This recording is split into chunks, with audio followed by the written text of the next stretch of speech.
أعوذ بالله من الشيطان الرجيم.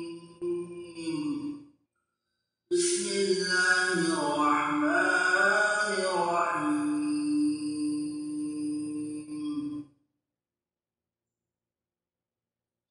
أقم الصلاة لدلوك الشمس إلى غسق الليل وقرآن الفجر إن قرآن الفجر كان مشهودا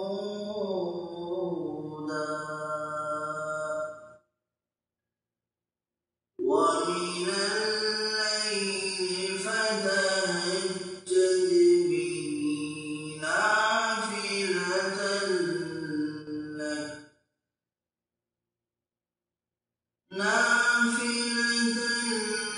عسى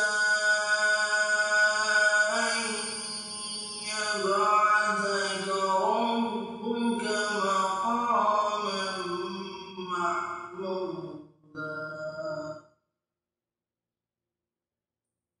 وقل رب ادخلني مدخل صدق وأخرجني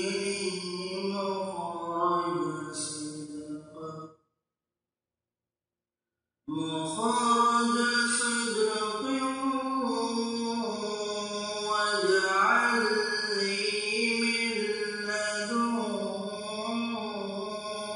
سلطانا نصيرا وقل جاء الحق وزهق الباطل إن الباطل كان زهوقا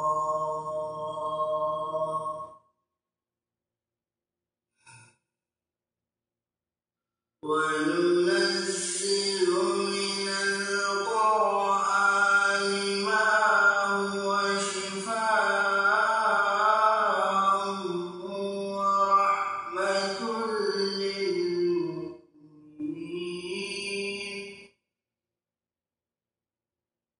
ولا يزيد الظالمين إلا خسارا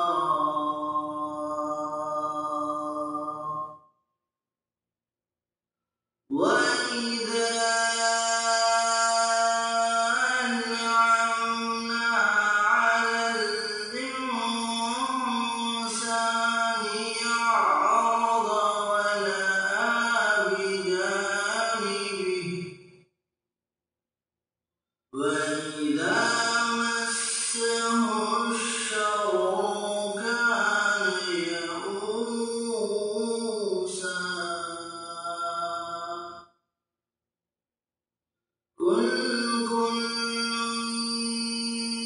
يعمل على شاكلته فربكم أعلم بمن هو أهدى سبيلا.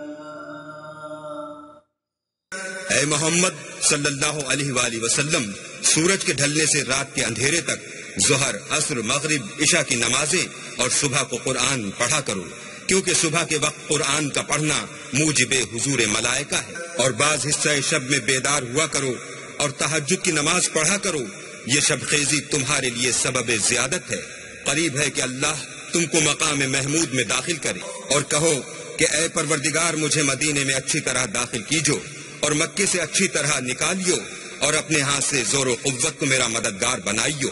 और कह दो कि हक आ गया और बातिल नाबूद हो गया। बेशक बातिल नाबूद होने वाला है। और हम कुरान के जरिए से वो चीज नाजिल करते हैं जो मोमिनों के लिए शिफा और रहमत है, और जालिमों के हक में तो इससे नुकसान ही बढ़ता है।